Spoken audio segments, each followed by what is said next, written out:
Damn, see, Vern over here talking about intro. We don't intro until we decide to intro, Vern, bro. Don't fucking try and peer pressure me into fuck. Oh, no. I know what the fuck he's talking about. We did fuck up. That's you know what I didn't do? I didn't post asking. the fucking IG story.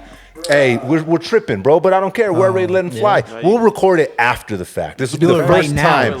Right now, live. That's crazy work. But we do have a movie in a movie. We do have to speak on a little bit about that, bro. I know. Last week's pod. You know, I'm not pointing any fingers because we don't snitch around this bitch, right? No snitches. Snitches get stitches and end up in ditches. Bitches. But we all fucked up here, I think. So we started introducing another screen to the pod just so the audience knows, right? So we have a screen where we switch and we have a screen right here where we can look at ourselves nice and crispy and clean, and we can look up Google reviews on Lenward's cookie making skills and all that stuff, right? 5 stars. 5 stars. Yeah. For some reason, we exported the pod and the camera was only on Lenward's. I'm not saying he did it on purpose, but I'm also not saying he didn't do it on purpose. All eyes on Lenward's. Yeah. So, as you can tell, we had to skip another week, and we did everything we can in our power to make sure that shit doesn't happen again moving forward. Yes. And if it does, then I'm going to be a little more Then it's my proactive fault. and let y'all know that it was Jay's fault. Yeah. In my stories. Not pointing any fingers. No fingers. For some reason. Hey, Kenny's the one that decided to blame Jay for everything. That is true. It wasn't us. Yeah. Was not us, bro. Yeah. That was a Kenny Thomas hot take. Shout out. Shout out. Yeah. He might not like Jay. I don't know. I don't know. Maybe, bro. They seem to. They had a little issue. Yeah. Jay was at his camp.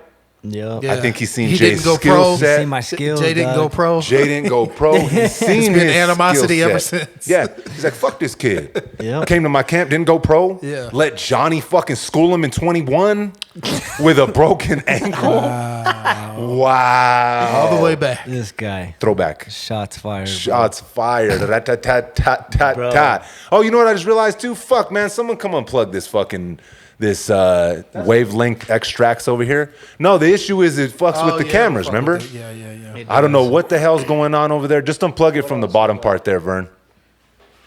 You got it? Look at this guy. Nice. Fucking Vern. Nice. Peer pressure trying to make me record fucking promos, bro, when we're fucking recording already. The wide good too? The wide is good, bro. Chilling. All That's right. what she said. Dope. The wide Who is said that? good. She did. She? Bro, talking about that, we're gonna just get straight into some fucking fuck shit out the gate. All right.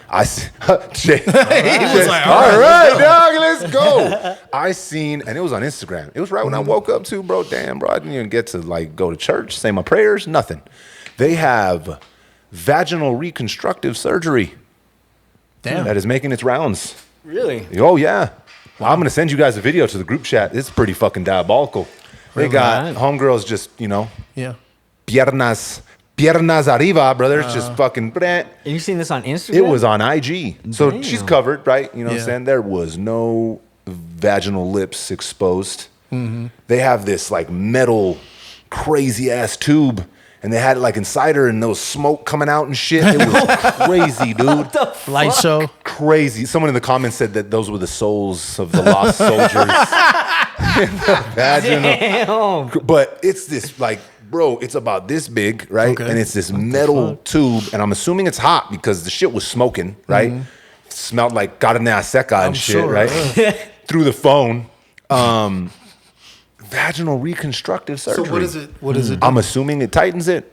Oh, okay. It eliminates the bodies. Is that supposed to like after having kids and shit? Maybe. Okay. Maybe. That'd be the only reasonable Reason? thing. Yeah. Like otherwise, it's Vaginal reconstructive surgery. at that point it's like just try self-control. And Yeah. the way that it's done, like I'm telling you, bro, it was fucking 5:30. I decide I hop on IG. First thing I see is homegirl's pussy on Your fire. algorithm is cooked. fucked, bro. No, I don't think you fully understand. I have cultivated this offensive, absolutely diabolical algorithm. My feed For research purposes only. only. Yeah. I say this shit all the time, bro. My humor is way too diabolical for the internet. Y'all think you guys have only seen the tip of the available iceberg here. I have cultivated this fucking algorithm of mine. My feed is top tier, completely insane humor, bro. Yeah. And if you can't fuck with it, you can't fuck with it. Go cry in the car, dog. Damn. Yeah. Pussy reconstructive surgery, Jay. That's pretty wild, actually. It is. It is. I agree. I wonder if it actually makes it tighter. There wasn't like a before and and No, after, it's on yeah. IG. I It was would gonna have to start be, looking. yeah. Like, I wanna- yeah. I wanna How see. Let's how do see. you know? How do you know? Yeah. Because it's internal. Maybe they put a camera up there. Yeah, but how would the camera know? That's true. Maybe there's like a There has to pressure be- gauge on the camera. Exactly. It's Right? like- Kind of like that submarine that fucking imploded. Damn. Bro, I seen the footage of them watching that happen. wait, what? Which submarine? The one where all the billionaires went down there. The and- ocean- Oh, the the, oceanic one, right? Ocean Okay. Gate. Yeah, Ocean Gate. Yeah, is what it was. Ocean Gate. Watergate, Ocean Gate. Why is it always some like Some conspiracy kind of gate? Yeah. Yeah. Heaven's Gate. Remember those Right. crazy fucks? Kevin Gates. Kevin Gates. Kevin Gates. I'm gonna start a battery with the energy from my hands. He might have done that. We weren't there. I low key don't know. I don't- Kevin Gates, bro. He seems like he's on some kind of something. You He know might why I be. fuck with Kevin Gates too? Yeah. Because he likes Blink 182. Len Wirtz. Len Words. I'm pointing to you, dog. I don't care. don't care. I don't like. About those guys. Yeah, I've never. Sorry. Sorry, I recognized the shirt you had on. you did. Yeah, and I was like, I've seen that before. Because it but- says Blink 182 on exactly. it. And it had the nurse, The right? nurse with the gloves. Yeah. About to Yes. give vaginal reconstructive surgery. Yeah. She was ahead of her time. She was. She might have needed it. The tool looked very medieval. Did it? I'm telling you, bro. Her Did it- pussy lips were on fire. That shit was I was gonna say, smoking, did it dude. look like one of those curlers? Like that they curl their hair? It was like a mixture between those curlers and a shotgun mic without the dead cat on it, Like a but metallic. forceps? Really? Yeah, no, it wasn't forceps. That No. shit was a tube, That's Really? wild, bro. and that shit was burning. And it was just like How hot they were you putting smoking? putting it in, and then pulling it out. maybe they just like dumped some sage in there first and then, like twisted. Well, the first comment said those are the dead souls of the homies leaving. Damn. We didn't mean to start here, but we Yeah. fucking did. And I'm an intro anyways. Yup. You are now tuned in to Respect the Connect. I'm your host, Johnny James, and I'm back again with a few of my nearest and dearest. Jay, what fucking episode are we on, Trav? Because we didn't do it before, is in the building. Yeah. Oh, are you asking me? I low-key am, because I don't fucking know. 16. Oh, it is 116 because we 116. fucked up. It's technically 116.2, but 0.2. y'all didn't see that one. Len Words is in the building. Was cracking, Len Words. was Ooh, cracking. curveball. The whips is cracking. The whips is cracking, Yeah, jacking. Always. Fellas, we in focus back there. We sounding good. There's your intro, Vern. Fucking Vern. Welcome. Episode 116. Make some motherfucking noise, Jay. Damn. Bam. It's been a pretty wild week, fellas. With yeah, man, holy shit. I never, want to start pods like this or have to have pods like this, but a lot has happened in the last week since we've seen each other. Yeah. I think we'll start with Ozzy. Okay. Rest in peace, man. Holy shit. Black Sabbath, if you ask me, is probably responsible for metal. Really? Oh man, because of their, I don't know the exact story here, so don't cook me here, Sabbath fans, but their guitar player he couldn't hear something correctly, so he had to down tune. And that's where you started getting those riffs. Really? Bro, heavy metal.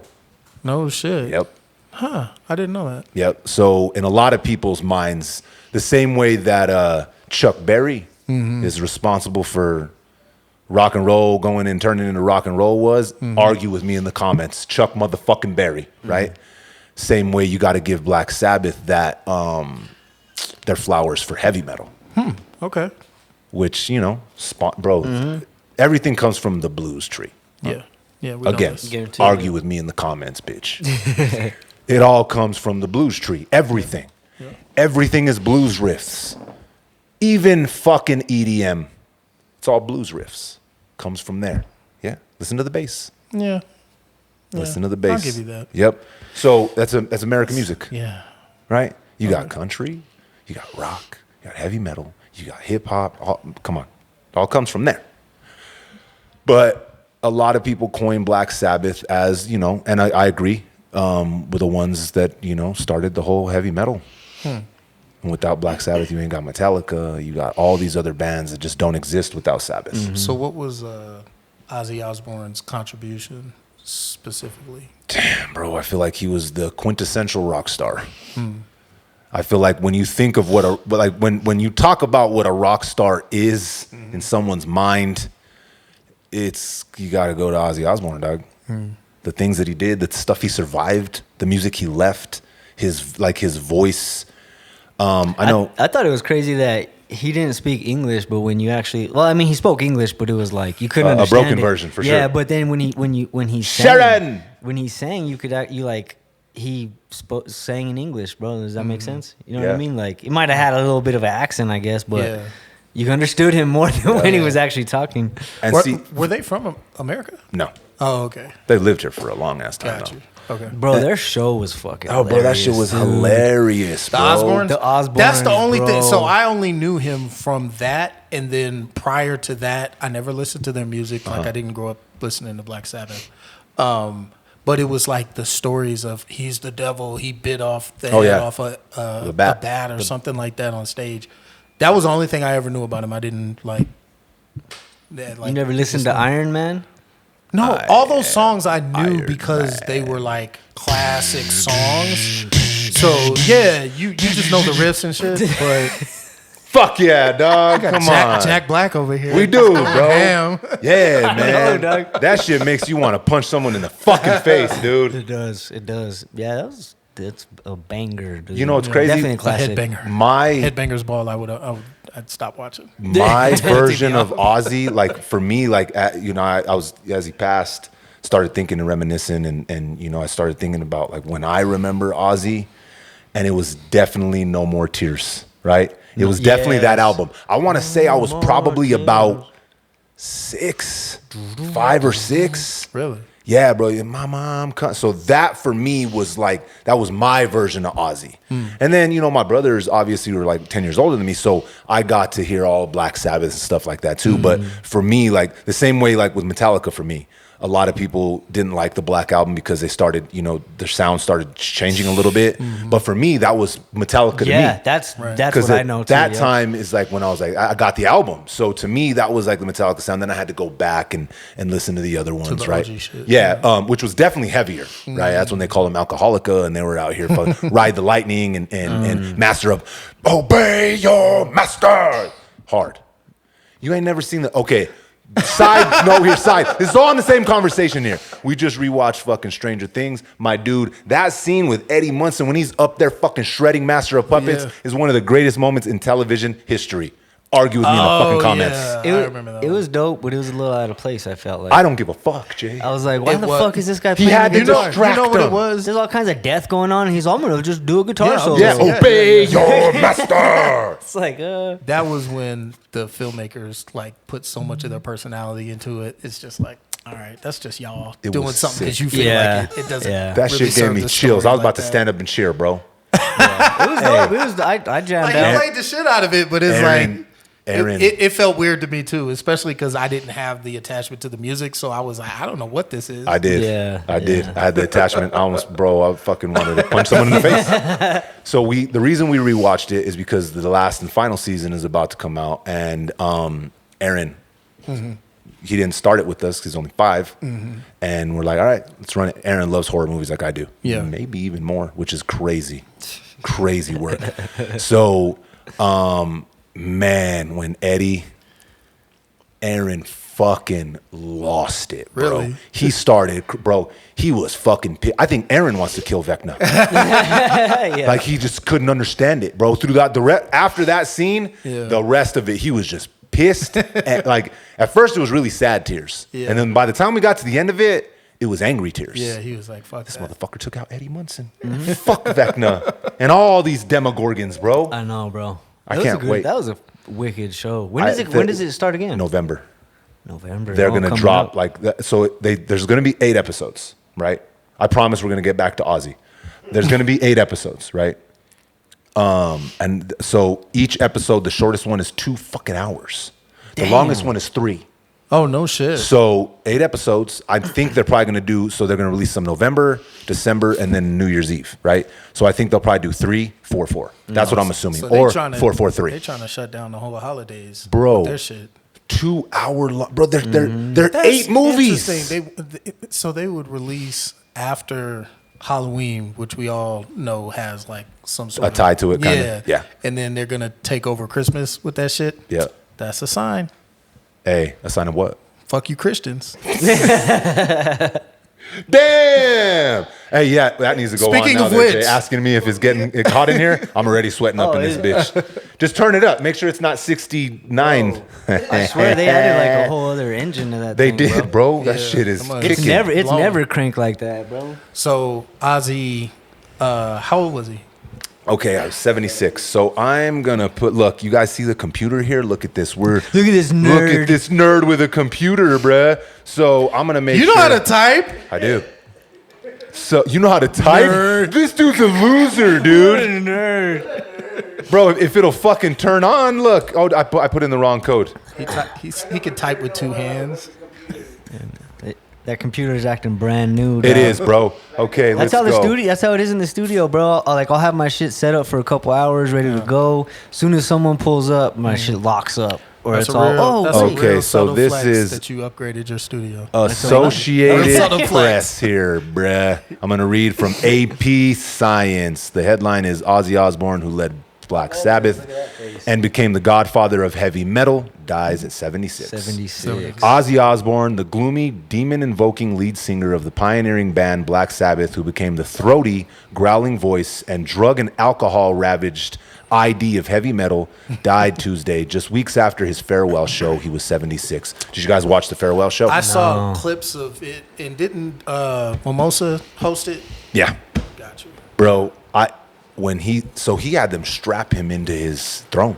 Really? Because he couldn't sit up? He couldn't move anymore. Oh. His body he had spinal surgery, and that didn't help, bro. 76 though, dog. Like, that's kind of young for your body to just deteriorate. It is, but like is it young for someone that did what fucking Ozzy did, bro? Probably not, I guess. I was reading this shit the other day, I guess when he really stopped like doing like abusing drugs and alcohol. And those people in the comments. Him going. So what happened was he was on a bender, bro, and I guess he took out a fucking shotgun and blasted like 17 of their cats.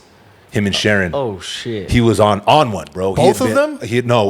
Just him. She wasn't home. Oh. He was gone. He was on a bender, bro. Like their family cats. Their family cats. Pulled out the shotgun and just obliterated all of them, right? Oh my God. So you definitely had animal people in the comments. Oh my God. Yeah. But dog, people can change, bro. Yeah. I mean, people can get better, dog. I mean, after all that, he's done a lot for charity. I understand, bro. People, not everyone's perfect. And we will get into that a little later as well. Vern over here fucking laughing. Right, he knows where we're going with this combo. So I guess that's when he really stopped, like, really abusing drugs and alcohol. Was he completely sober? I don't know. But I guess Sharon found him in like a white suit with a knife and the shotgun underneath their piano when she got home. And all the cats were no longer with us. Yeah. Damn. But someone that had lived a life like that, it made me think of what my dad told me, a few years before he passed away. He told me, he's like, he thought if I'd have known I was going to live this long, I might have taken a little better care of myself. Yeah. Yeah. So 76 for someone that led a life like that, again, it is still too young. Yeah. But probably fucking 30 years more than anybody probably gave him to live. Expected. Yeah, for sure. I saw this thing. It was like, because Hulk Hogan passed away, like right at the same time. It was like Hulk Hogan went to the gym for 30 years, passed away at 76 or whatever. Ozzy Osbourne did drug and alcohol for 30 years and passed away at 73 or whatever. It's like pick your poison. Yeah. I mean, you could be perfectly in health, like the epitome of health, and get hit by a bus. Yeah. So it is what it is, right? Yeah. So it is with more sadness than mere words can convey that we have to report that our beloved Ozzy Osbourne has passed away this morning. He was with his family and surrounded by love. We ask everyone to respect our family privacy at this time. A family statement from Birmingham, England said in 2020, he revealed he had Parkinson's disease after suffering a fall. The Big Bang of heavy metal. So let's go here. So, okay. Black Sabbath's 1969 self-titled LP has been likened to the Big Bang of heavy metal. It came during the height of the Vietnam War and crashed the hippie party. Dripping menace and foreboding, the cover of the record was a spooky figure against a stark landscape. The music was loud, dense, and angry, and marked a shift in rock and roll. The band's second album, Paranoid, included such metal classics as War Pigs. You ain't never heard War Pigs? Len Words, damn. I'm sure. Iron Man and Fairies Wear Boots. Huh, Vern? The song Paranoid only reached number 61 on the Billboard Hot 100, but became in many ways the band's signature song. Both albums were voted among top 10 greatest heavy metal albums of all time. Black Sabbath are the Beatles of heavy metal. Anybody who's serious about metal will tell you it all comes down to Sabbath. Dave Navarro of the band Jane's Addiction wrote in 2010, "There's a direct line you can draw back from today's metal through the 80s bands like Iron Maiden to Black Sabbath." Sabbath fired Osbourne in 1979, and that's when he, went on to have his solo acts and stuff like that, right? But for me, those were before. Like my brothers and my cousin DJ, that they put me on to that heavy metal. Yeah. Mm-hmm. So I got to hear Sabbath beforehand, but in my mind, Ozzy that's where I remember him the most was No More Tears, which I found out the other day. He wrote that shit here in Albuquerque. Really? Yes. Huh. He loved New Mexico. Really? Yeah, he was like a fucking city council member in like fucking Alamogordo or some shit like that. No kidding. Yep. They got a crazy cool metal community out here, though. Oh, yeah. Like, I was surprised because RIP to, what's my man? Dano. But when they had the Monolith on the Mesa in Taos, they only got, I think they only got one off, but I was there for that.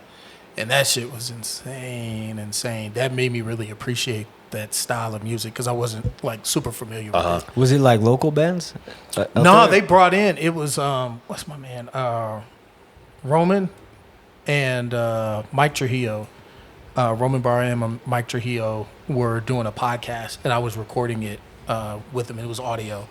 So we went up there, and Roman was a part of the committee that put together that whole scene or whatnot, and they had bands coming from everywhere. But it was dope because it was like all these people. It was like 1,000. It had to have been at least 1,000 people. But we were all at the Rio. I forgot what it's the Gorge Brewery, the one that's like right down the street from the Gorge. Oh, it's Taos Brewery, isn't it? Yeah, that one with that stage that looks like that place is cool. It's in the middle of fucking nowhere. I though, know, dude. but imagine 1,000 people out there, and it's like inside stage, outside stage, and it's just moving back and forth all day for 2 days straight.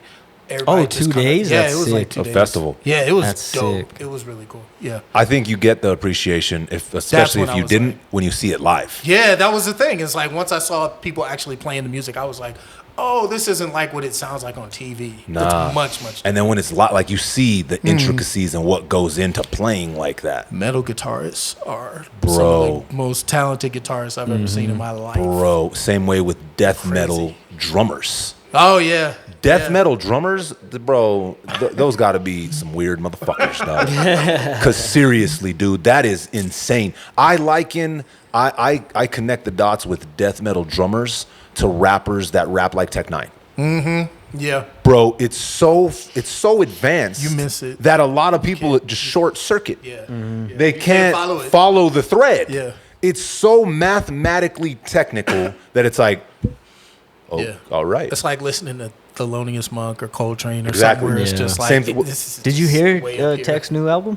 I haven't listened to it yet. I pretty haven't had a dope. chance to because I still been on motherfucking clips and that Tyler the Creator. We'll get into music. We gotta get through all the All throw the death. We Yeah, gotta get I know. through all We this, can't, dog. yeah. I didn't choose this, bro. I didn't want to do this, Bro, right? actually, a while back, bro, I came across this picture of Black Sabbath in their one of their first studio sessions, and it's really dope. It's kind of like an overview, but you see all them in like these different like cubicles, and in that article they all paid in for studio time in all change, bro, and all pennies and shit. That was the only way they could pay for their studio time, and they blocked out like 2 or 3 hours and knocked out like a whole album. in that time. Yeah, Nice. mixes and everything. Damn. Pretty sick, bro. That just goes to show you, it's like, as drug addled as people like to portray these people to be, they are brilliant musicians and they're very, very talented. And when they need to be, they're very professional. Well, It's see, just outside of that, people want to judge bro. you. That's the thing. We're talking about, like, we're in the 70s here, dog. We're talking about this music like it was made yesterday. And that's my issue with a lot of our new music, dog, over the past, I don't know. You don't think it'll last 60 years? Do you? Hell no. Are people going to be I laugh at Dom about that. I'm like, man, I know you're not going to be like, No. 60 years from now. And No. so you know what my conclusion is here, fellas? I hate this and shit. maybe this makes me the old dude at the party. I don't give a fuck, bro. I think the ease of access into making music now has made it less valuable. Yeah, definitely. It has ripped the soul out of what it took to make music. Well, when you look back, like we think back, like look, we had like NWA, right? We had like Eminem, even. Yep. You know what I'm saying? Like, you had to be doing something to really get in a studio. Oh, like for you sure. had to For have sure. some type of talent, or you had to have a grip of money to just be like some kind of traction. Yeah, like you had to. There's one way or another, but now it's just like, hey man, shit, I could record it on my phone. So Put that shit. Blame Soulja Boy then? Yes. That was the beginning of some of it, for was sure. Really? Yeah. Yeah, early. Well, I mean, I wasn't a fan then. I think not a Still fan not a- now. it's the ease of access, bro. And bro, we got to go to what broke all of it was Napster. Oh, yeah.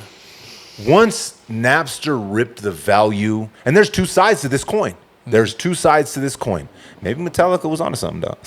When we were younger, though, when Napster hit, I was like, fuck them. these old Yeah, yeah, motherfuckers, bro. I'm going to download all this shit for free. Y'all are the old dudes. Yeah. Maybe they were onto something, right? We may need to apologize to Metallica. Yeah. Because Napster was the beginning of devaluing music, Yeah. okay? The bubble popped. What that in turn did was it made people say, okay, well, I mean, fuck, if this isn't that valuable then, and now everybody can do it, then fuck it. Yeah. Why should I make a song that matters? Well, I think that was part of it. I think it was also the greed of the companies, because they were getting over, like, it was highway robbery. It was. Charging $24 for a CD Yep. at a certain point in time. And we saw those prices, like, inflate like crazy, because it was just a couple of years. And then just plummeted. Yeah. Yeah. It was like a decade that we even had CDs. Yep. And within that decade, they went from, like, novelty items. $11.49 $9.99, to $22.36 or some shit. Yeah, you could get the brand new shit for like $11.99. Yep. And then it was like almost $30 Yep. at one point, and it was like, what the fuck? And is then this? Napster hit and pop, Yeah, that and shit it just just- yeah. plummeted, dog. Yeah. They were, Yeah. bro, they couldn't pay you to take a CD at that point. Yeah. But I blame that, bro. So, like, you know, we're talking about Ozzy now and Sabbath, and you know, again, a lot of people look at them as the curators of heavy metal. I don't know, bro, if in 30 years from now, the artists that are right now that are the prevalent top tier artists, how's it gonna be regarded? Is it gonna be looked at the same? Are there gonna be people, bro? Ozzy's farewell concert, dog, that might have been the most rock star shit I have ever seen, I bro. haven't seen, man. I'm gonna have to watch that. Oh, shit. I just saw the clips, and I was like, holy shit! Like, that shit was packed. Yeah. Slammed. Packed. And that is the type of, just watching it, like, I'm not even a huge fan of the music or anything, but just watching that sort of connection between an artist and the audience, like, that is what I think is missing in the game right now. Like, people will fuck with you, but they like you enough to, like, make a TikTok of, like, your music playing in the background. But are they going to buy a ticket? Are they going to show up? Are they Exactly. going to buy a shirt? Are they going to be fucking hands in the air screaming when you hit the stage all night? They're Like, fair weather, because the same people that were saying fuck Drake and Kendrick's crowd are the same people that are saying fuck Kendrick and Drake's crowd, right? Try and do that with a Sabbath fan. Yeah, no, Brother, they'll argue those to the fuckers end, will yeah. split your head wide open, dog. No joke. It's not even a combo at that point. If they With their- ain't rocking with with their that, canes. for real, dog. One good hit, that's all they Yeah, need, hit you dog. with a cane. One good hit. But seeing like Ozzy up there, bro, he couldn't fucking move, dog. He was obviously weeks away from you Yeah, know, from his- checking out. Yeah. Damn, And he bro. was up there, hearing him sing Mama, oh my goodness. The crowd just in fucking tears, bro. Yeah. And the song will never be the same after that, bro, because all the years that he's sung that song, right? It reminded me of Johnny Cash when he sang Hurt. Hurt, yeah. When he took Trent Reznor's song and completely said, all right, Trent, sit down, dude. Let an old man show you. Because, bro, he had lost his wife. It was a life lived, and you could hear it, bro. Ozzy performing that song in his final fucking moments. It was a life lived, and you could hear it in his voice. Look, I got chills, dog. Did they stream it or record it or anything? Like, is it I think it was like a thing that you can watch? Yeah, I think you can purchase it still, and it was streamed on I don't know what platform. Okay, but it's out there. Yeah, it's out there. And then you had people paying homage to him, bro. You had a bunch of people that came out. It was one big giant concert, right? And then at the very end, he didn't know that they were gonna bring him out like a cake and stuff, and he like looked back at the band. He's all, "Stay on the fucking stage!" Like he yells at everybody, right? He's like, "No, we ain't fucking leaving." Like, when you think of rock star, my dude, Ozzy Osbourne, rest in peace, man. I think it's introduced now a bunch of kids that may never have listened. I know they sitting right there on their Spotify or their Apple Music, Ozzy Osbourne Essentials, that are being introduced to Crazy Train. I'm going through change. That's one of my favorites of his too, bro. Yeah. What was that one that he did with Post Malone not too long ago? Oh yeah, that one's hard too. That one's really dope. There's a video for that one too. They performed it live. What's the name of that one, Dom? You remember? I don't remember. There's a computer here, right? But I have my phone right here because I was just listening to that one. There's a computer wherever the fuck you want to look, bro. Every time I look for music on here, bro, it starts fucking playing it right away, dog. You said he's being introduced to like a lot of the newer, younger generation. I feel like that's absolutely true. But first off, I feel like take what you want. He's so like established that people like through movies, through like the mass media, you've heard Ozzy. You just, even if you don't know who the fuck it is or like what he looks like, yeah, for sure, know Ozzy. Like Iron Man, bro. Like, you know. Well, my kids don't listen. My kids don't listen to heavy metal because I don't play it at home. Yeah, but they've seen School of Rock in the million times. So it's like stuff like that, and TV commercials and shit like that. So they're familiar with all of it. Rock. I was watching this interview with Ozzy the other day, and they were talking. So they sat down and they watched the first episode of their reality show together. All of them did, right? Yeah. And they were talking about how he was Ozzy Osbourne. He was the fucking Prince of Darkness. He was already huge. They said the level of fame that they reached with the fucking reality show, they couldn't even fathom it. Oh, with the Ozzy said, explain it to me in terms of album sales, right? And the dude told him, it's like you went diamond 20 times. Yeah. He's like, what? He's like, that's the level of stardom you guys have reached now. Fuck. He said that people just knew him from that.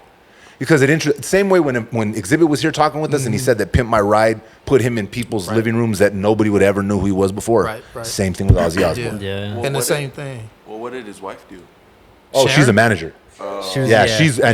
She's a big part of heavy metal as well. She got America's Got Talent after that, or one of them. Yeah, that was years later. Yeah, but even like his son and his daughter, like I remember them being like famous and shit. Yeah. And of course they were kids at the time, so I remember them going through like kid shit growing up. You know how they got that. The show is they went there for MTV Cribs.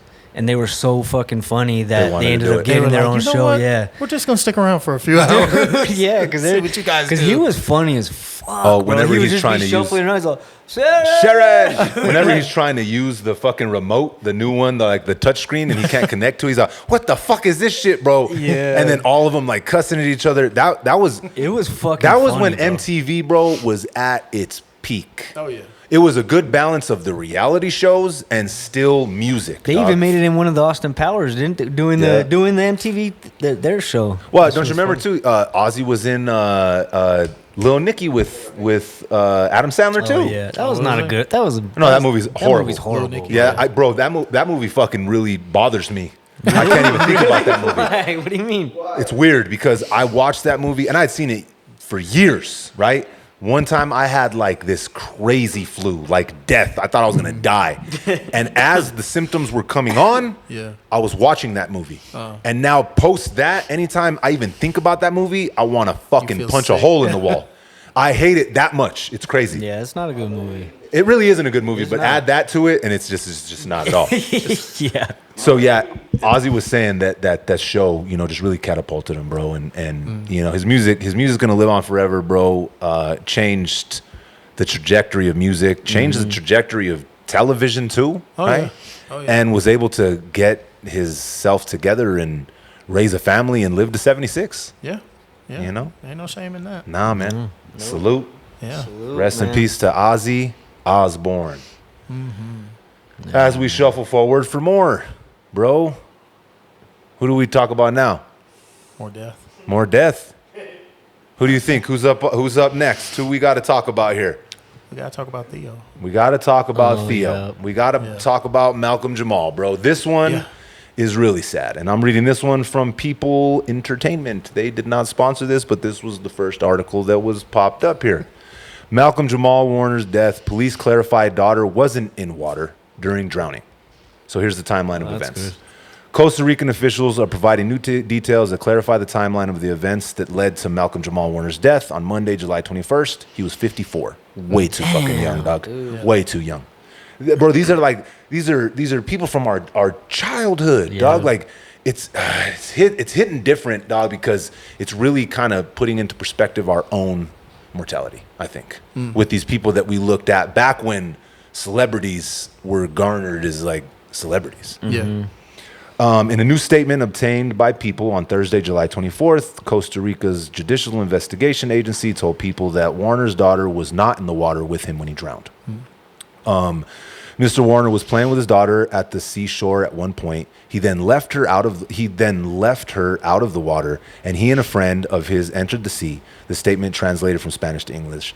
It was at that moment that they were swept away by the current, and the friend managed to get out. The statement continued, however, Mr. Warner was able to get out and was pulled out by several people on the beach. He received care from Red Cross officials. He was pronounced dead at the scene.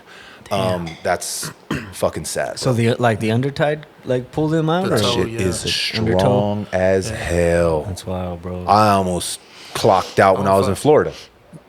That's how I don't fuck with the ocean like that. Man. Yeah, I was there by myself thinking I was fucking gonna film the greatest cold plunge video in history, which I almost did. Yeah. Right? Oh, that's when you lost your camera? Bro, I almost lost my life. Yeah, I was about to say, better the camera I almost took the ultimate plug. They would have found that shit. In the real camera. Exactly, dog. You could have got the camera, bro. Yeah, I saved the camera, dog. I did. I mean, it was cooked afterwards, but that tide drug me out. Bro, I was like, oh, fuck. You're like, I can't feel the And I was alone. Sand. Yeah. I was completely alone on the beach. Crazy for that. I would have been cooked, bro. Yeah. That would have been wild. But how did you do it? You just kept trying to swim back? I just was fucking getting it, bro. And every time I felt like I was getting closer, it was pulling me back again. Yeah. Bro, it took everything I had to get. You just had to keep until I finally got my feet to the fucking, where I could put them in the ground. And then I dug them bitches in as much as I could. And then was jump swimming. Yeah. Idiot. That's wild, bro. Yeah. Yeah, it's fucking scary. Yeah, because that shit you could just disappear. Yeah, it's scary. You just wind up on shore a few miles down, and people are like, damn, what happened to this dude? Scary, bro. And 54, brother, that is way too young, dog. Yeah. And that's a violent natural way to it's Mother Nature, so I say natural. Yeah, dog, that's scary. That's a scary ass way to go out, bro. Yeah, to drown. Yeah, I mean, especially if you're fighting for it. That sounds terrifying. Trying to survive. That's just, yeah. And then his daughter being there. I mean, the stories were that she was in there with him, but still, I mean, even though she wasn't in the water with him, she was still present, right there, present. You know, that's wild, terrifying. Bro. That's just sad, bro. All these, celebrities or people from our childhood going, this close. It's putting a lot of shit into perspective, dog. Time's moving. Oh, yeah. Really fast, bro. And whether you're 54 or 76, you don't really know, dog. Yeah. And the difference between those, how fast does 22 years go by now? Super fast. Yeah. Mm-hmm. Yeah. It's a blink of an eye. Yeah. But you got people that, you know, don't get those extra years. For sure. You know, I think about when my dad almost died from double pneumonia. I was like 11. So he survived, and I ended up getting, you know, 20 some more years with my dad. I would have never had those years. I would have never had his guidance in a lot of situations where I needed him there, dog. So when I think about his daughter, that's what really fucks me up, because she's 8. Yeah. And she's not going to get all those extra years with her pops. And we know how important that is, dog. Oh, for sure. For sure. Yeah. And he irreplaceable to begin with. Like, I know. He was already like family, you know. That was tough. It's crazy. Like, how long has the Cosbys been off air? Off? Yeah. Ooh, I think they stopped broadcasting in like the late 80s, early 90s. Had to be. I think it went into the 90s. Yeah, it definitely went into the 90s, but I think it was like early 90s. I don't think they got to like 95. I don't think they got to like mid 90s. I don't think there was an overlap of Family Matters and Cosby Show. No, there was a break in there because There was. it was like, because I remember it was Say like 92? Yeah, because I remember it was like for a couple of years, the conversation was, is America's father Bill Cosby or Homer Simpson? Oh, yeah. And that was a conversation. That's fucking wild, dog. Yeah, exactly. But that was like a thing because those two shows were like head to head, and there was very much a conversation about what those two shows represented as far as cultural wise, because one was very like higher class culture, like, you know, that sort of thing, and then the other was just, you know, clowning on Americans. You know what I'm saying? So I remember that I shit. still remember the Cosby Show pretty clear. yeah, me too. Yeah. Yeah, me too. For So- sure. I remember episodes people probably don't. I My remember favorite pretty clear. Theo scene actually came up on my feed. It was the episode where they were singing for the grandparents, and everybody was lined up on the stairs, and Theo was up and down the stairs singing, "The nighttime is the right time," and what's her name? Rudy was like, "Bye bye." I remember that one. Oh god, that was so remember that cute. Yeah, it was. Rudy it was awesome. was the little daughter, huh? That was Raven, huh? Raven. No, yeah. no. This was when Keisha Knight Pulliam was the like she was young, gapping her teeth like young. So she was the middle. No, she was the baby. Cause remember, Raven Simone came and she was like the granddaughter. Oh, okay. Right. Yeah, see, I remember it, but So y'all are it's like, right there, dog. Vern remembers it a little better. Yeah, clearly. Yes. Burn. That show was funny, bro. One of the funniest episodes I remember was he's trying to tell Bill Cosby why he doesn't need to go to college. And he's like, yeah, and then so, you know, you and mom have done more than good enough job. And then and he's all, so that's why I don't need to go to college and And then Bill Cosby's all, well, son, that is the dumbest thing I've ever heard. It's fucking funny as hell, dude. The way he does it's hilarious. But Yeah. There's yeah, not really. I haven't seen too many, like, I haven't seen that show in a long time. Did you guys ever watch Malcolm and Eddie? Yes, for a little bit, actually. Malcolm and Eddie. I forgot Yeah, that about was that. the one with Eddie Griffin and Malcolm Jamal Warner. Yeah. It was on I don't think I UPN. did. No. It was on UPN, yeah. Wow. UPN was dog, I not forgot a about that one. preferred network. Yeah. I don't think I did. But that was another good show. And he was like, Malcolm Jamal Warner was like an award-winning artist. Like, he played bass, and like he was apparently a hell of a bass player too. But it's I don't know, man. Like, I feel like he's one of those people that can't say flew under the radar, but he was a child star that never like lost who he is, and he never got cooked by that whole machine at all. He wasn't involved in, like, I mean, now Buddy from Family Matters, all that craziness that's coming Yeah. out with him, right? Who? The brother. Who? Darius Yeah. McCrary? Oh, Eddie Winslow? Yeah, all that craziness is coming out with him. I Again, didn't- I a part of the didn't hear. machine, a part of the Yeah. whole Holly weird Right. shit, Yeah. right? Raven, Yeah. again, too. Like, Yeah. I agree with you. He doesn't have any of that, and maybe it was detrimental to his fame. Maybe he could have had more if he would have been running around with those fucking weirdos. Well, fortunately, I mean, I think Bill Cosby set a standard for a lot of those people. That's why Lisa Bonet was considered such a rebel. Where now she's like not that, you know, revolutionary with her thought process because she was just a early version of a feminist. But back then, though, it was like, oh my God. It was like, you're not listening to Bill Cosby. Come on. You know? But. I didn't, bro, I really didn't know. Like, I'm younger, but I didn't know Bill Cosby was like, that sounds dumb, but had stuff before the Cosby Show. Like, oh really? I was flipping channels a long time ago, and he was like, it was like a old, almost like a black and white movie where he's like a cop or something. Oh yeah.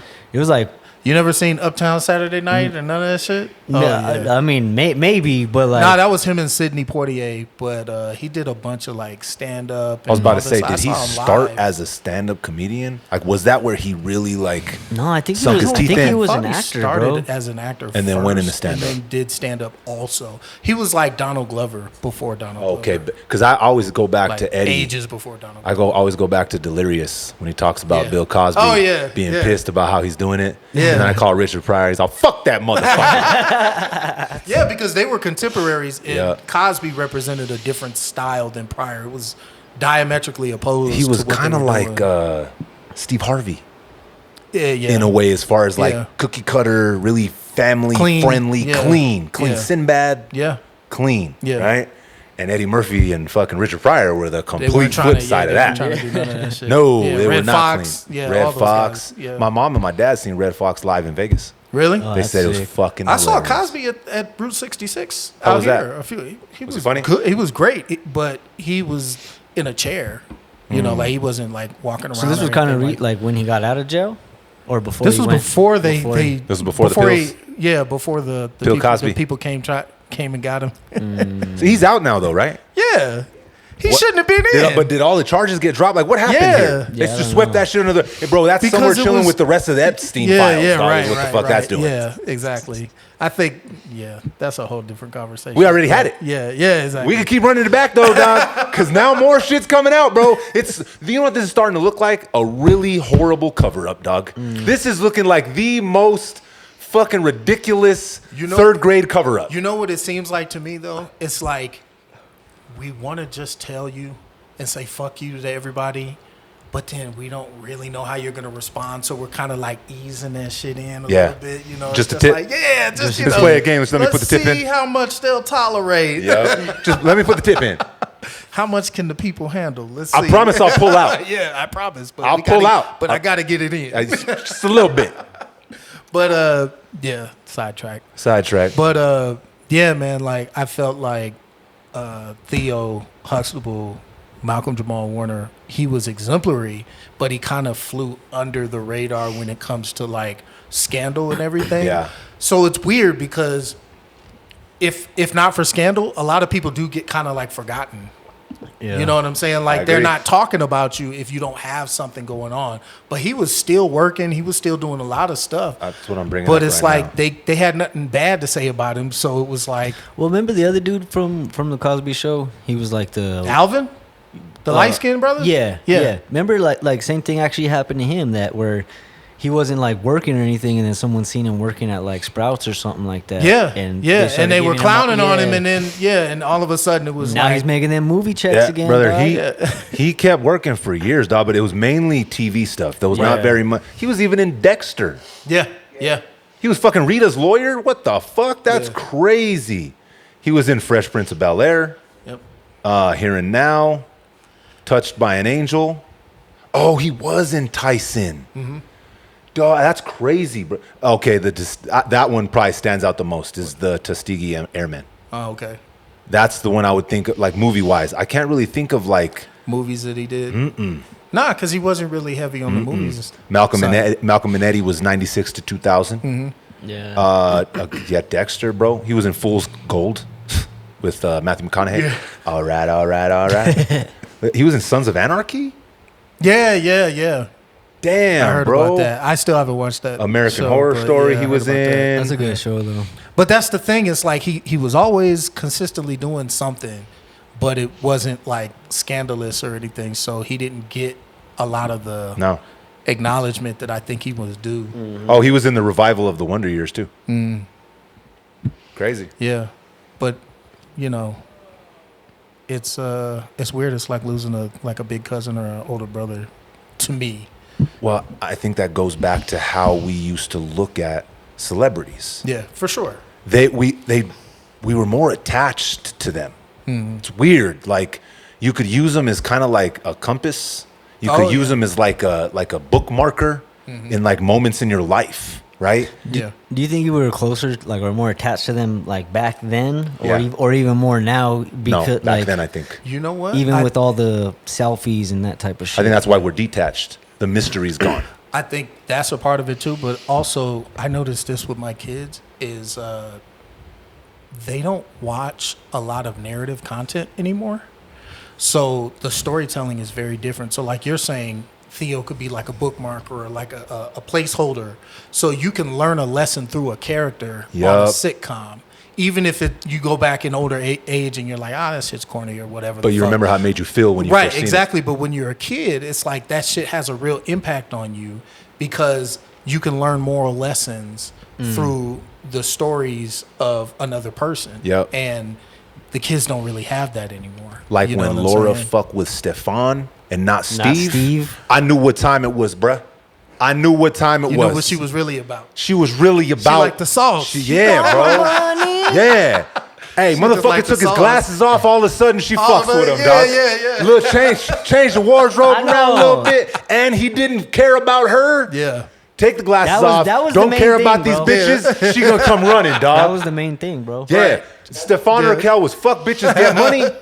She came running, dog. I'll remember that lesson forever, dog. In that booth and then walked back out. I'll remember. Hey, Steve.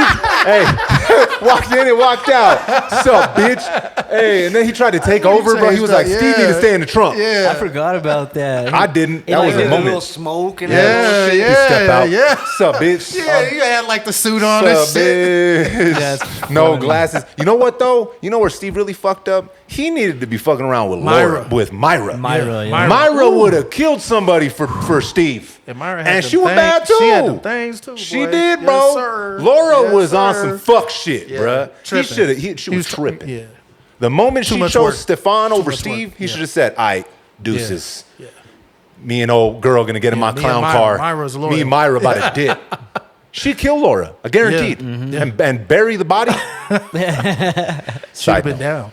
The scene in Fresh Prince, whenever Will's pops dips. Oh yeah. You feel what I'm saying? Yeah. Like, I'm sure there is moments like that in TV like that now, but TV isn't like that anymore. Right. I can't even think of a sitcom right now that's like super fucking prevalent that's popping that people watch. They're just remixing the old ones. It's like all the Fuller same shit. House and exactly. shit. Like my daughter watches that with her mom and stuff, and it's like I can't get into it because it's the same thing. Just with the older characters. Yeah, it's older characters. And it's new to my daughter, but I can also still tell that the storytelling is not what it used to be. No. And it's weird because it's like these people are still making content for families and for kids and stuff, but it's like the approach is different where they're only about whatever the writer's perspectives are or whatever like motives they have in as far as a story, but it's not about just teaching people morals anymore. Well, I think now they have all these extra agendas. Yeah, everything's an agenda. It's got to be have all these different types of people. My daughter, that's a great example. My daughter was watching this show, and oh man, who was in it? It's a black family, and it had Loretta Devine in it. She was the grandmother or whatnot, and it was so weird because it was like Mark Curry was on the show too, and he was guest starring, and he was like the principal at the school, and the daughter of the family was going to school, and then Mark Curry was like this real strict disciplinarian principal, didn't want the little girls wearing like hiked up skirts and all this stuff, and they got into this whole thing where all the kids started resisting it, like it's my body, I can do what I want with it, and it's like they're 12. What are you talking about? Yeah. It was so inappropriate that I had to have a conversation with my daughter about it. And it's like, you do understand like that he had a right to tell them that there's a standard when they're at school, blah, blah, blah, whatever. But it's that sort of stuff that makes me like, fuck, man, like we're missing recipes, like we're losing this stuff. Yep. And it's just like basic decency and stuff isn't being taught. And that's what Theo was. He was like a version of a black man that we could all point to be like, see, we're not all what you say we are. You know what I'm saying? Like, and that was important. Mm-hmm. That really mattered. I could not agree with you more, my dog. I could, because I feel like our parents, when we were younger, they didn't have to kind of cultivate what we were watching. Right. Right? Oh, yeah. Like they didn't have to like go first. Like sometimes I'll be like doing something and I'll hear something on. I'm like, what the fuck are you guys watching? Yes. What the fuck is going on over here? Yesterday. Yeah, I'm like, what the fuck's happening? Turn Like, this shit off. You know what you made me think of though? When and this is gonna the episode was corny as fuck, but it goes back to where they were trying to place like real life scenario. And there's two episodes that stand out to me, but the first one that popped up in my memory was in Saved by the Bell, when old girl got strung out on the diet pills. Oh yeah, that shit was fucking ridiculous. And he tried to like have the intervention. Yeah, and so I just need a little more. They were fucking diet pills, bro. That shit was crazy, Saved bro. by the Bell, dude. Saved by the Bell, dog. That shit. Hey. But they were trying to sprinkle. they just sprinkle it in just a little bit. Mix up the coke with the diet pills, and we on to something here, Right, buddy. exactly. Right? They were just the way she's you like, know. I just need a little more. Yeah. Oh my God, bro. Yeah. You go back and watch that shit's crazy. Yeah. And the second one I thought of was whenever Carlton was about to bang, bang, bang, yeah. Give me the shoot gun, him up, Carlton. gang, gang. Yeah. Carlton was on his motherfucking shit. That was when they got pulled over. Right? Yeah. Yeah, That Will episode. Will was in the hospital bed and he was like, "Give me the gun, Carlton." Yeah, Carlton was about to go bang, bang, bro. He was about to fuck all this Beverly Hills shit. Yeah. I'm from the hood, dog. Yep. His demeanor even changed, bro. He should have done the Carlton dance in that episode. That shit would have been like diabolical, bro. It would have been the Bro, hey, dead, bang, bang. it would have been the Seawalk or something. But see, they were trying to like the message through Carlton was a little crazy, but they were trying to tell us something. Yeah, bruh. exactly. Yeah. There was always something sprinkled in there. Sometimes a little weird, but there was always something there. Yeah, and that show was probably like the start of the turn when it came to like black sitcoms like on major networks like that.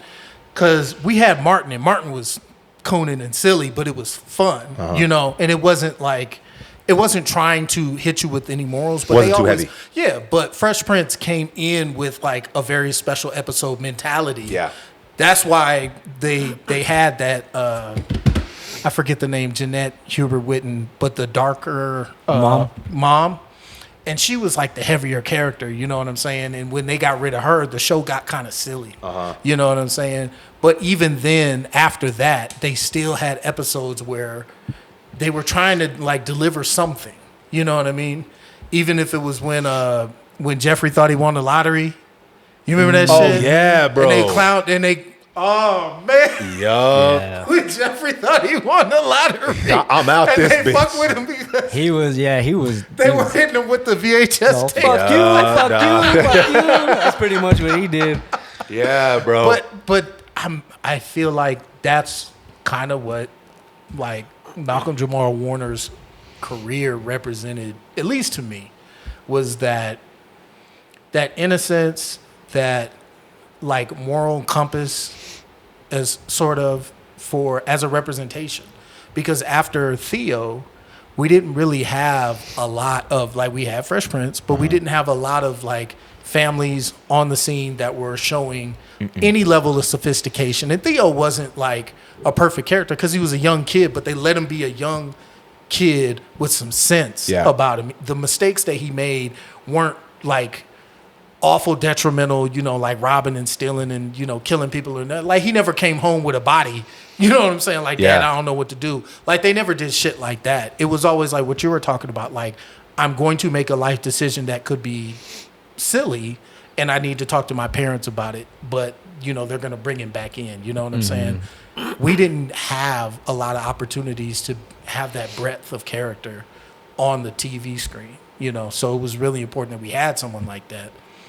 And to lose him as such a bro, 54, dog. Yeah. Bro, he could have had, I mean, for That's one quite a thing, legacy too, though. if you're looking at just the artistic aspect of it, bro, who knows, bro? He could have had a couple of Oscar-worthy performances still left under his belt. Sure. 54, dog. That's and still he was writing content. Exactly. Like he was creating stuff still. So but then you know, who knows? outside of that, the family. Like the whole art and the legacy of what you leave behind artistically, right? Creatively. Yeah, that matters. It does. And I care about mine as well. But for me, dog, it's who I'm leaving behind, right? It's my boys. It's my family. Like, that's the real legacy. Because all the other stuff can be doctored up and prettied up and changed. And 1 minute you're up, next minute you're down. One minute you're the fucking hero, next minute you're the villain, right? But in real life, the legacy is left with your family, your children, the people you leave behind. Yeah. What are they going to say about you? Right. How are they going to feel about you? To me, dog, that's all that matters. Yeah. Because that's really all you leave behind. Yeah.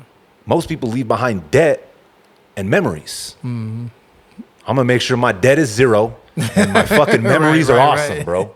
That's what I want to rock with, bro. You know. So there you go. Another one, brother. Rest in peace. Yeah. So the next one we got to talk about is another fucking icon, and his passing has been crazy as fuck too, because later on in his life has been fucking subject to all kinds of crazy conversations. Yeah. Hulk. We lost Hulk Hogan. Past few days, I'm gonna bring this up and start reading from what's interesting about this one. When I was looking at it, is it was an AP2, and the first thing that I looked up was Hulk Hogan passing away, and it pops up, and the headline is Hulk Hogan's death resurfaces painful contradictions for black wrestling fans. Okay, let me stop you right there. Leave it alone. Leave it alone. AP or whoever wrote that article, please stop speaking for us, because it doesn't help. Like, let that white man rest in peace. That was his life. That was who he was. Leave him alone. It doesn't make me feel conflicted about my youth. And like I was telling Vern earlier, I used to root for the Iron Sheik anyway. Yeah, so it don't matter. Yeah. So, you know what I'm saying? Like, honestly, I like the I am a real, like, everybody got hype at that part, but it was like, he was the good guy. Sometimes you want to see the villain win. So that's all it was, man. Like, somebody trying to put his life into a microcosm about a racial conversation is irresponsible, and like, it's just fucking like disrespectful. Yeah. You know, like, you shouldn't do that to people. Well, at that point, man. Like, and at this let it time, go. at this time for too. sure. And Yeah. again, it's all click stuff. That's bro. it. Yeah, I was Nobody's- just about to say. Yeah, that. it's clickbait. Yeah, but I wouldn't even be interested in hearing what someone else had to say about that shit, because I would just ask myself, as a kid who grew up at that time, to like grow up and find out later that it's like, hey, this guy didn't like black people. It's like, yeah, but all those SummerSlams, like, that doesn't change anything. Like, all that shit happened, you know. And Like, I think a lot of people How are, old was he? when I cared, I cared. So let's see. We'll get into the actual particulars of that. He was in the because 70s too. I agree. It's crazy, because that's like what the narrative is being spun to. And I think his family even said, I think his daughter said it. Like, Yeah. our dad wasn't perfect. Like, Yeah. can we have this time to us? Right. Exactly. Right? Yeah, Instead for of us sure. talking about how he had Social racist conversation. comments and this, that, and whatever, right? Yeah. And that's what she said. And then again, in the comments, people were like, well, it doesn't change who he was or what his legacy is. Like, he said it, he felt this way. Yeah. And that's an interesting dynamic, bro. But at the end of the day, his passing is fresh for and what did I just say? The family, right? Yeah. All the fans and everybody else, bro, they matter, but not like the daughter. Not Right, like for sure. Like the actual family. The family, Yeah. you know what I mean? Like, and when you're a celebrity of that stature, your family, I feel, is never going to be able to properly grieve. No, because you belong to the world. You belong to the world. So you're not, the way you grieve for somebody like that as a family member, there's no way it's the same as you would for just somebody that wasn't a celebrity. Yeah. There's just no way. Yeah. So let's see. Can't be the same. Let's read You looking up Crocs or what? I am, dog. You see those? Crocs are fucking ugly and not as comfortable as everybody thinks, Fuck dog. no. Nike gang, bang, bang. Okay, let's see. Hulk Hogan. Hulk Hogan has wrestled his last match, taken down not by a rival in the ring, but by one of America's top killers. Cardiac arrest. Damn, what is this? A fucking... That's That's a horrible. little wild, That was yeah. horrible. His Fucking last New match. York Post, do This- better, yeah. bruh. Do Brought better. to you by Pfizer. Brought to you by Pfizer. That's crazy, dog. Damn. Talk to your doctors now. News broke Thursday morning that the wrestling icon born Terry Jean Bollea Yep. had died after weeks of declining health. He was suffering from shortness of breath, got tired easily, had lost a lot of weight, and was on oxygen as his life ebbed away at his mansion in Clearwater, Florida, an insider alleged to the Daily Mail. While Hogan, 71, may have built his legacy surviving body slams and steel cages, cardiac arrest proved to be one opponent even the handlebar mustachioed Marvel couldn't overpower.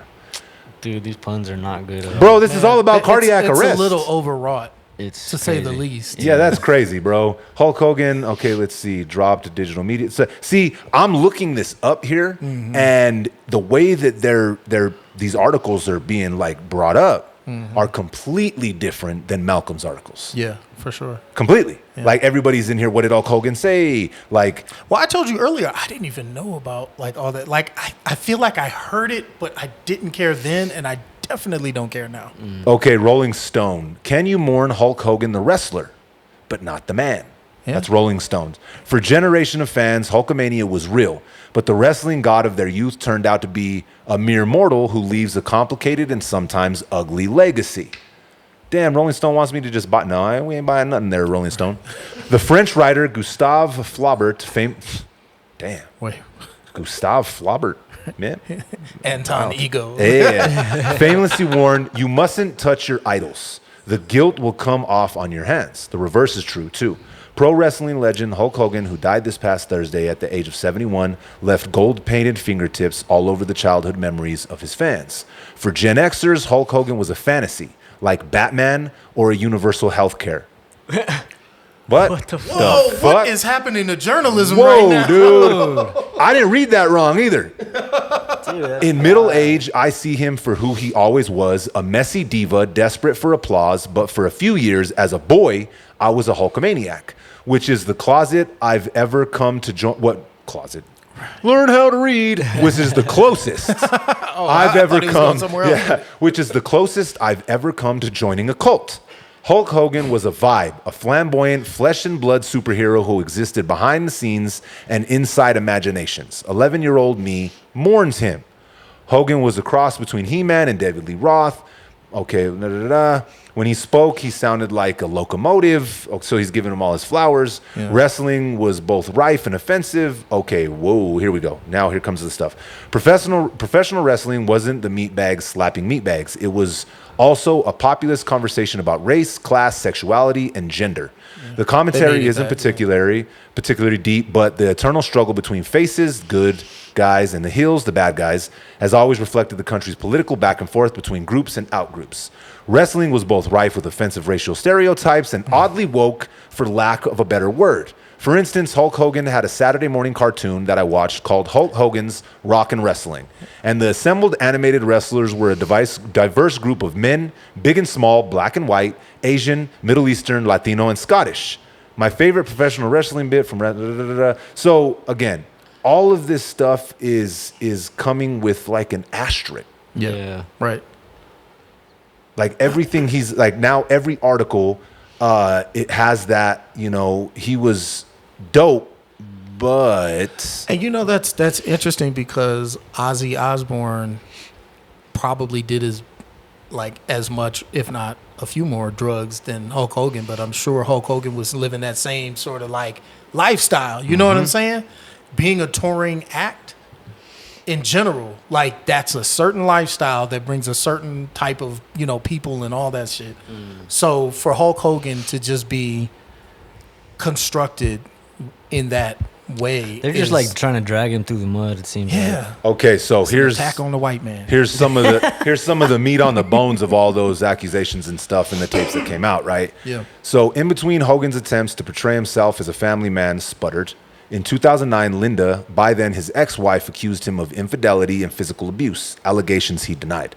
In her memoir, Wrestling the Hulk, My Life Against the Ropes. Yikes. Damn. That's a wild-ass title. In 2012, with the help of Silicon Valley billionaire Peter Thiel, Hogan sued the independent media site Gawker for publishing a sex tape of Hogan and the wife of his then best friend, radio host Bubba the Love Sponge. It was a sordid affair, and Hogan's wealthy patrons saw an opportunity.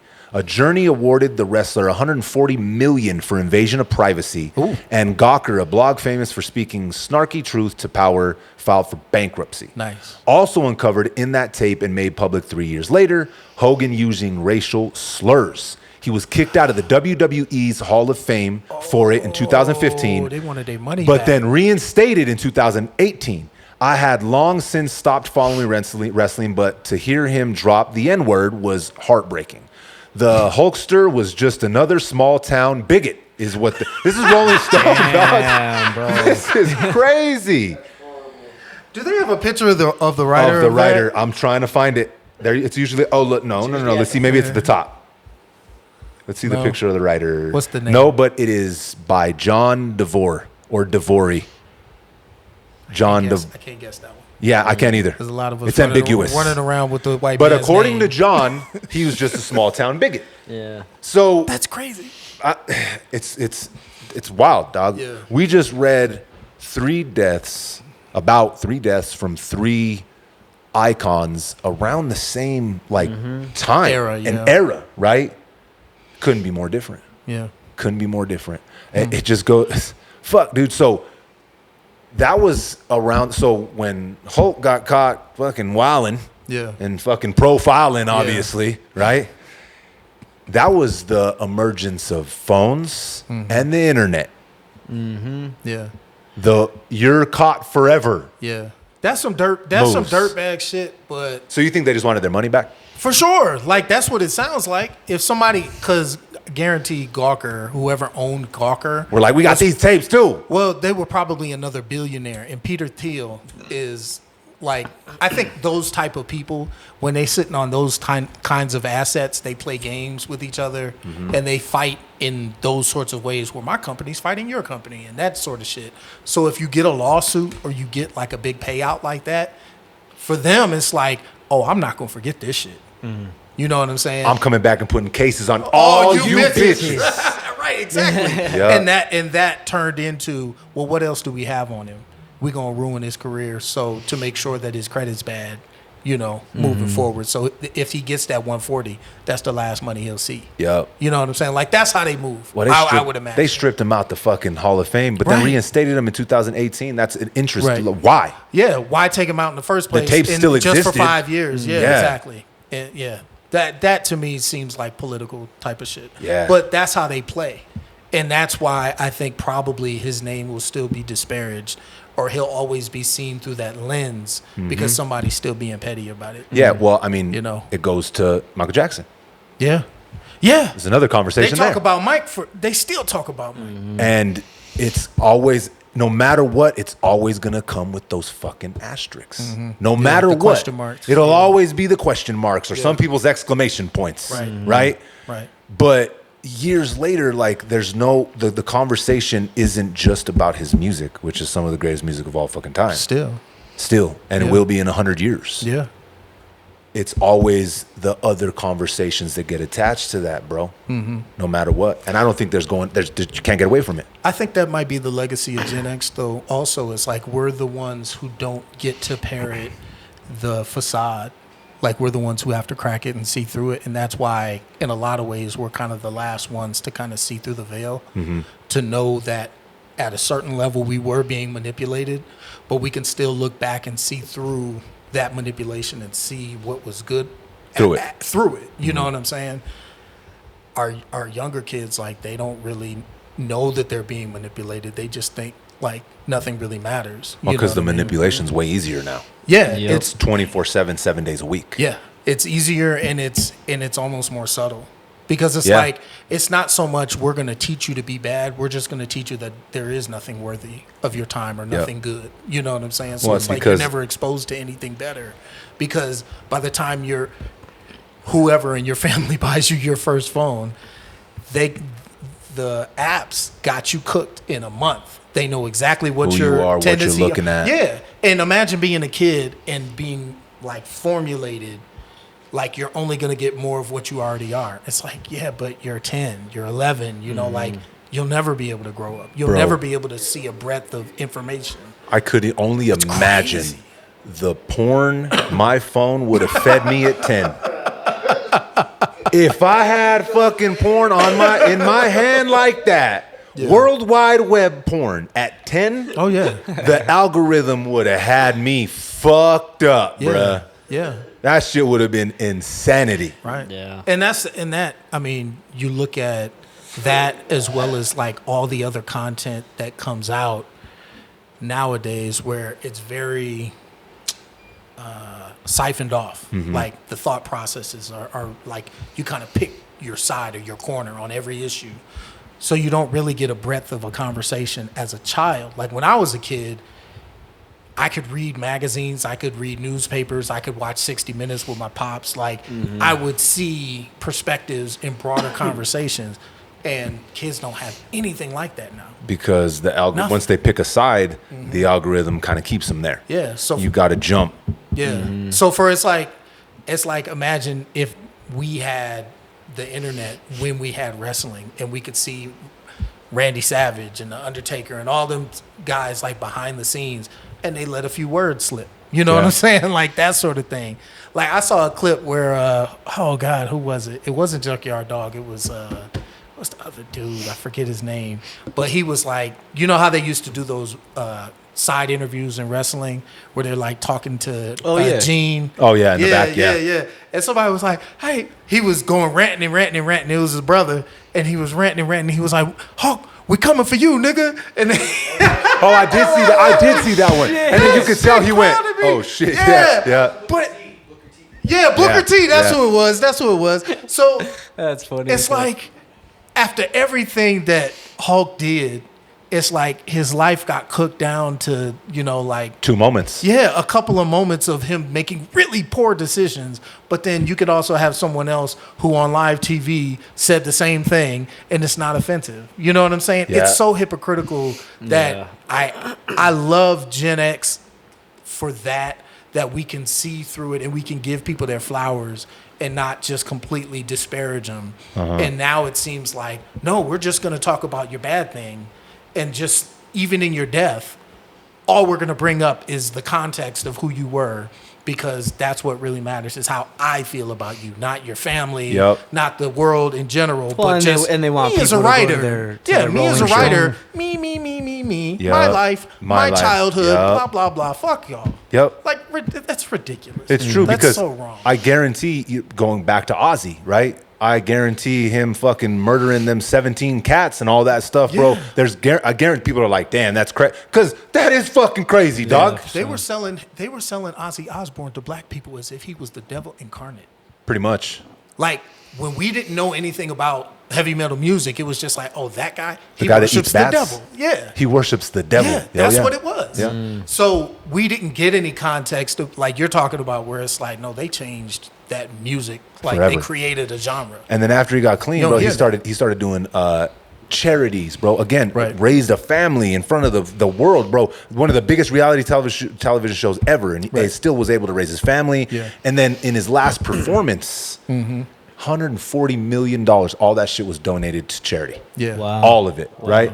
So after administrative fees. probably. My brother, them administrative fees are no fucking joke, dog. Yeah, bro. Everybody got to get their cut of the pie. $139.5 million to charity. Right. To administrative fees. Here you little. You're like half a million. After Here's your taxes, 500. they get like It's only 50K. Thanks, guys. In the fine print, it says proceeds. Crazy. So, but the thing is, bro, is we're all human and we're all flawed. Right. Nobody's perfect. And that's the scary thing right there, is imagine what it would be like to have your whole life boiled down to 2 horrible moments. And listen, it's a fact. You could be fucking perfect and fuck up once and your shit is done. Yeah. That's the thing where, like, what kind of grace do we give people? How far does it go? How far do you extend it? What does someone have to do where it's like, grace period's over, dog, you're done. I'm done with you completely. How far is too far? I mean, that's the hard thing, because we're not always a lot of times we're just getting allegations. Yeah. And we're never finding out the actual truth about any of these people. Yep. So Michael Jackson, we could still have a conversation about. You know what I'm saying? And it's like, some people believe that what they say is true. Some people believe it's not. Like, it's, at this point, the man is gone. And there's nothing except his music and his legacy to speak of. But because it's still valuable and will always be valuable, it's like, shit, man, like, like, it's always going to be a conversation where it's like, hey, sometimes he's a good guy, sometimes he's a bad guy.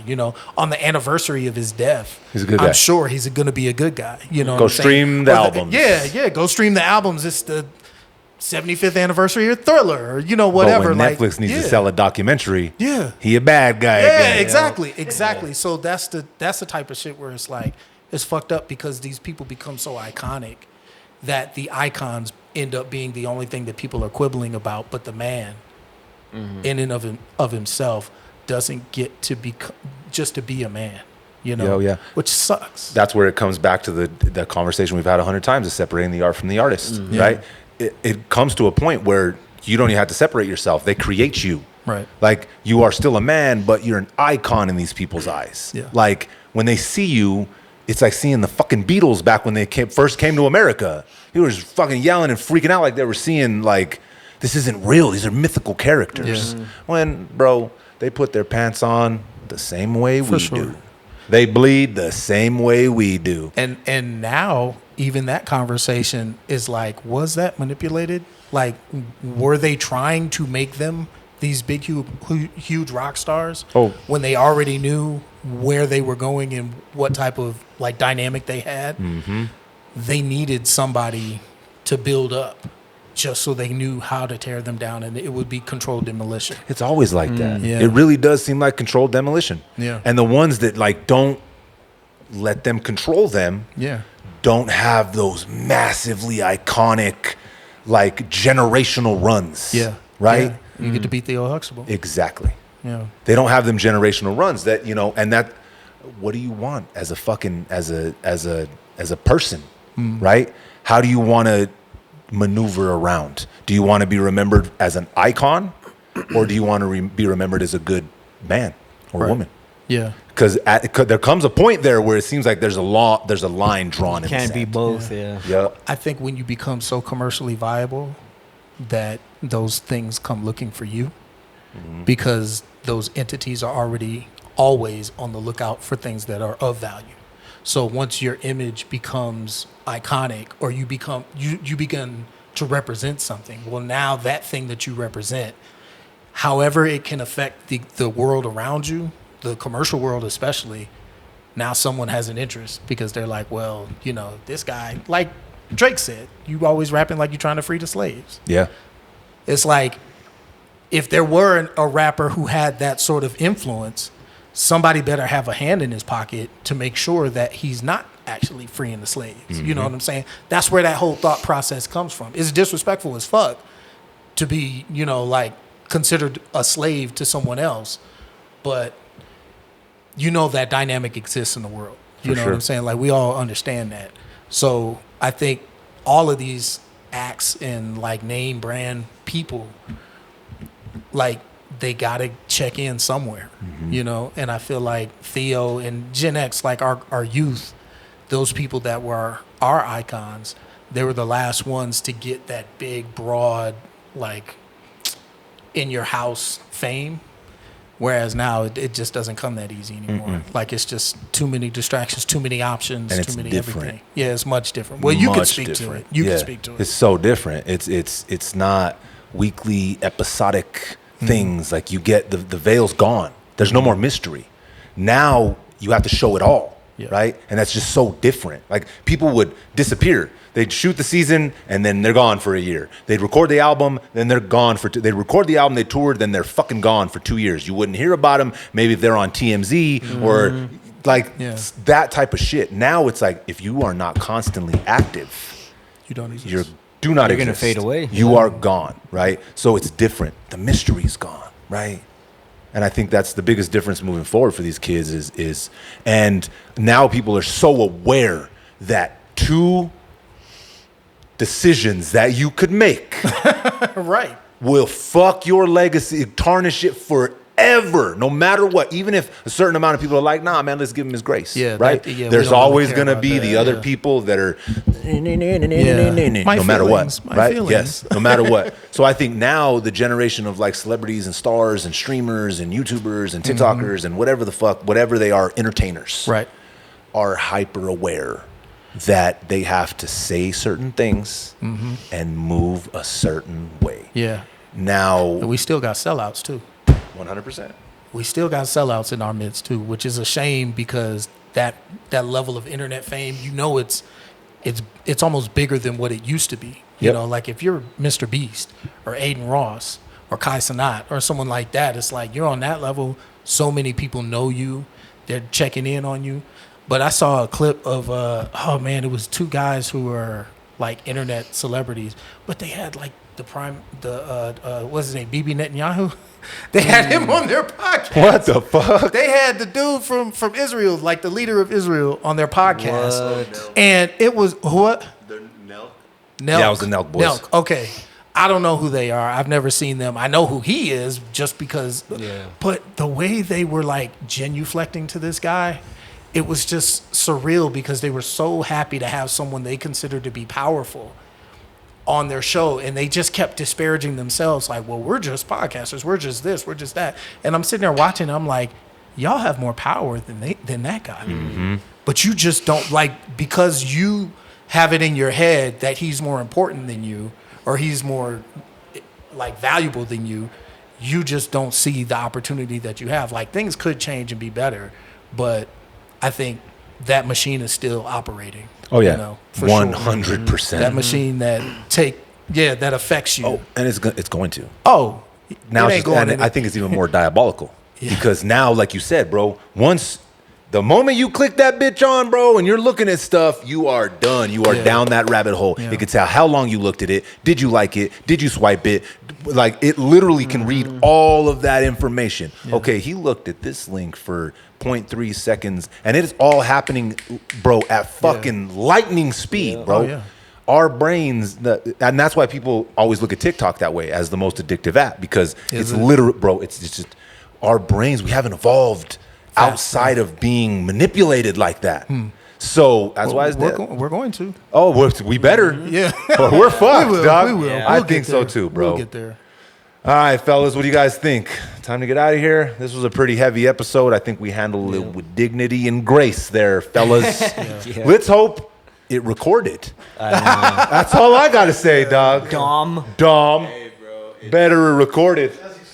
As he's asleep on the job. Hey, rest in peace to the icons we've lost. Yeah. Rest in peace to the people that we've lost, man. You know, you don't get they're not the only ones. No. Yeah. You know, life is short, brother. It's fleeting, and it moves way too fucking fast, bro.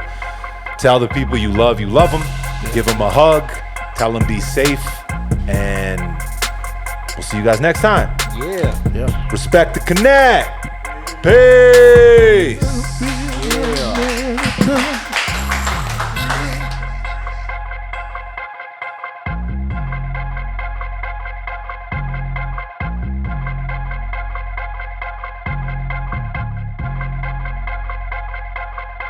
It's kicker than that.